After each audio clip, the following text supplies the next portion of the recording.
Welcome to Bite-Sized Photography Lessons. These lessons are meant to be quick and easy for you to learn photography. Today, we're going to be talking about the hyperfocal distance law. Now, in previous classes, we have covered depth of field. This time, we're covering a special aspect of depth of field, and that is when you're focused at infinity.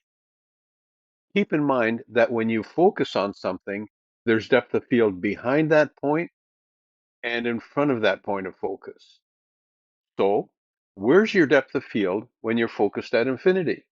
Obviously in front of infinity, but also past infinity.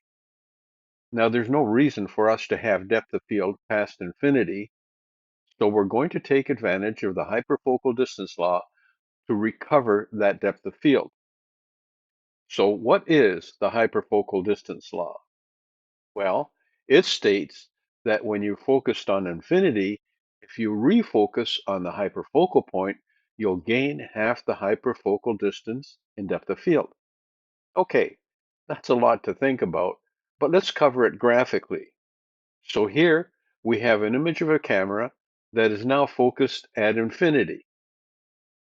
The closest point that's sharp when focused at infinity is considered to be the hyperfocal point, and the distance from the camera to that point is considered to be the hyperfocal distance. We can gain half the hyperfocal distance in depth of field if we focus on the hyperfocal point. Again, that's when you're on infinity. If you refocus on the hyperfocal point, you'll gain half the hyperfocal distance in depth of field. For example, say your hyperfocal point is 15 feet away.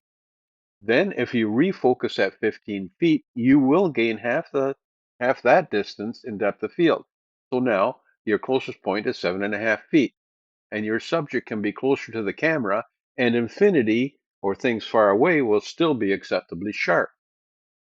So you can see that hyperfocal distance law can be a benefit when you're talking about photographing distant subjects and you want something closer to the camera to be acceptably sharp. That's where the hyperfocal distance law comes into play.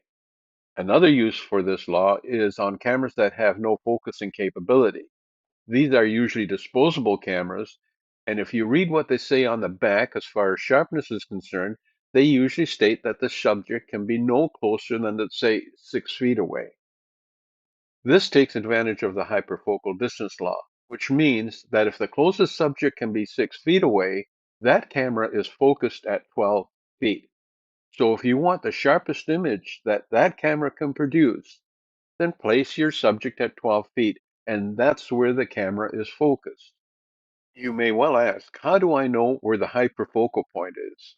In order to find that, you will either need an app on your phone, which will give you the hyperfocal distance for any aperture and different lenses.